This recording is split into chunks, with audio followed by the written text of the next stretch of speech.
पंजाब को भड़काने वाले सिमरनजीत सिंह मान अगर पार्लियामेंट का पद नहीं छोड़ेंगे तो साडी पार्लियामेंट अंदरों खतरे में है। ऐसे लोग जो शहीदां नूं बदनाम करते हैं, जो शहीदां नूं आतंकवादी कहते हैं, उनका कोई जगह नहीं है इस देश में। लेकिन सिमरनजीत सिंह मान ने तो सभी हदें पार कर दी हैं। कंप्लेंट विच जो मैं दिता है कोर्ट नूं एंड पुलिस नूं, उस विच एक बड़ा इशू है जिसको ये देश बिल्कुल नहीं नकार सकता। मैं इच्छा कर दी हाँ कि पुलिस जो है इस पे एक्शन ले और सिमरनजीत सिंह मान वालों जो है इस बात पे माफ़ी मंगवाई जाए और पार्लियामेंट छोड़ने की उनसे पावर छीनी जाए, क्योंकि ऐसे लोग जो शहीदां नूं बदनाम करते हैं, जो शहीदां नूं आतंकवादी कहते हैं, उनका कोई जगह नहीं है इस देश में। मुझे लगता है कि वो भिंडरेवाला को अपनी जो है जीत का श्रेय देते हैं, खालिस्तान की मांग करते हैं। समय समय पे मोदी सरकार ने उनको आह्वान किया है कि तुसी ऐसा ना करो, तुसी ऐसा ना करो, लेकिन पंजाब की सरकार भी इस बात पे बिल्कुल चुप्पी साधे बैठी है। तो वो जो चुप्पी साधे बैठी है वो मुझे लगता है कि सबकी मिली भगत है। खालिस्तान वो भी चाहते हैं पंजाब की सरकार और खालिस्तान ये भी चाहते हैं। अगर पंजाबी यूथ को, सिखों को 1984 से अब तक पागल बनाया जा रहा है तो इसी तरह के जो तत्व हैं वो ऐसा काम कर रहे हैं।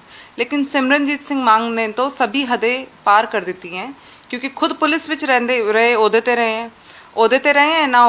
हो क्या रहा है कि उन्होंने अपना एक पार्लियामेंट पे जाने का रास्ता या पावर या इन्फ्लुएंस का रास्ता ले लिया है, क्योंकि उनको एक आइडियोलॉजी के बारे में लोगों में भड़काना है। लोगों को, पंजाब को भड़काने वाले सिमरनजीत सिंह मान अगर पार्लियामेंट का पद नहीं छोड़ेंगे तो साडी पार्लियामेंट अंदरों खतरे में है। अब कोई चीज़ अंदरों खतरे में है तो बॉर्डर्स कितने आप सील कर लोगे, बॉर्डर्स कितने आप सुरक्षा कर लोगे। लेकिन मैं फौजी परिवार की लड़की हाँ, फौजी परिवार में ब्याही हाँ। मेरे पति अभी भी फ़ौज में हैं, नौकरी कर रहे हैं। तो शहीदों के लिए क्या सम्मान होता है ये हमसे ज़्यादा कोई नहीं जानता। एक परिवार के जब 10 लोग शहीद होते हैं या 2 लोग शहीद होते हैं तो उनसे पूछो उनका क्या दर्द होता है। शहीद आजम को हमने, भगत सिंह को हमने किताबा में पढ़ा है, बचपन तो पढ़ते आए हैं उनके बारे में। यंगेस्ट मार्टियर हमारे बीच में है, उसको आतंकवादी बोलना कहाँ तक सही है? और अगर आप आतंकवादी बोल रहे हैं और आप एंटी नेशनल हैं, आप गद्दार हैं, तो मुझे लगता है कि किसी न किसी को उठ के आपके सामने खड़ा होना पड़ेगा। मैं इस कंप्लेंट को दिल्ली से लेकर, दिल्ली पुलिस थाने से लेकर जहाँ मैंने इसको किया है पार्लियामेंट स्ट्रीट थाने में, वहाँ से लेकर पार्लियामेंट तक और पंजाब की सड़कों तक लेकर जाऊँगी। मेरे पास कोर्ट का रास्ता है। पहले मैं सारे संवैधानिक जो प्रयोग हैं वो करूँगी, उसनों यूज़ करांगी, अपने अधिकार नूं यूज़ करांगी। तब भी नहीं होता है तब मैं पंजाब तो मूव करांगी। और मुझे लगता है कि आज का यूथ, पंजाबी यूथ मेरा साथ देगा। जो ये भड़का रहे हैं, ये एक ऐसी जनरेशन को भड़का रहे हैं जो कुछ डेकेड्स पहले की है, मतलब 10, 20, 30 साल पुराने लोग हैं। यूथ अब नहीं भड़कने वाला है। और खालिस्तान की मांग करने वाले सिमरनजीत सिंह मान पार्लियामेंट में सांसद बन के आए हैं बायपोल में। मुझे लगता है कि उनका निष्कासित होना बहुत ज़रूरी है पार्लियामेंट से। और एक और इम्पॉर्टेंट चीज़, महात्मा गांधी के बारे में जब बोला गया अभी रिसेंटली तो उस पर भी FIR हुई है। तो फिर सेम सेक्शंस के अंदर भगत सिंह के बारे में जब बोला गया तो उस पर भी FIR होगी। और उनके माफ़ी मांगने से कुछ नहीं होगा, ना मैं उन्हें माफ़ करूँगी। पुलिस की तरफ से कोई रिस्पांस? जी बिल्कुल, पुलिस की तरफ से पूरा रिस्पांस है। मेरे से डिटेल ली गई है, उस पर कार्रवाई हो रही है। पुलिस का एक प्रोसेस है, 2 दिन तो लगते ही हैं, 2 से 3 दिन लगेंगे और मेरी FIR दर्ज होगी। अगर मेरी FIR दर्ज नहीं होती है तो मेरे पास 168 का रास्ता है, मैं कोर्ट जाऊँगी, क्योंकि मैंने बहुत साल कानून पे काम किया है और पब्लिक इंटरेस्ट लिटिगेशंस की है, समाज के लिए काम करती हूँ। मुझे सारे रास्ते पता है मुझे क्या करना है। देश मेरे साथ है। मुझे मेरे ट्विटर पे, मेरे सोशल मीडिया पे बहुत अच्छा रिस्पांस है लोगों का, और यूथ का रिस्पांस है। ये देख के मुझे बड़ा अच्छा लगा।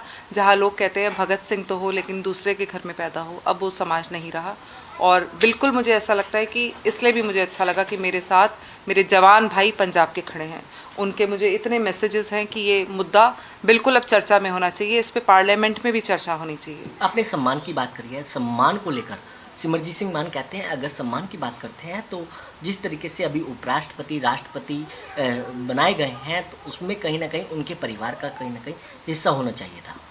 ये सरकार का डिसीजन है, लेकिन किसी का सम्मान उस तरह से हो या ना हो, आप असम्मान कैसे कर सकते हैं? आप जब भिंडरेवाला को आप कहते हैं कि वो हीरो है, आप खालिस्तान की मांग क्यों करते हैं? ऐसे लोग जब शहीद भगत सिंह पे बोलते हैं तो बड़ा दुख होता है, उनके सम्मान की बात करते हैं तो बहुत दुख होता है, क्योंकि जो लोग असम्मान की भाषा को बोलते हैं, और मैं कोट अनकोट इस बात को कह रही हूँ, अंडरलाइन करके कह रही हूँ कि उनके विवादित बयान देखिए, वो जेल में रहकर आए हैं और जेल में रहे हैं, उसके बाद वो बरी हुए हैं, और वो भी इन्फ्लुएंस पावर से बरी हुए हैं, वो ऐसे बरी नहीं हुए हैं। लेकिन मैं संवैधानिक पदों पे बिल्कुल भी प्रश्न चिन्ह नहीं उठाना चाहूँगी। वो हमेशा समय समय पे इस तरह के बयान देते रहे हैं, और ऐसे लोगों को चुप कराना अब हमारा काम है। समाज को इस चीज़ को अपने हाथ में लेना पड़ेगा, लेकिन संवैधानिक तरीके से। मैं पहले पुलिस का वेट करूँगी, फिर मैं कोर्ट जाऊँगी, और उसके बाद में मेरे को अगर संगरूर की सड़कों पे जाना पड़े तो भी मैं जाऊँगी।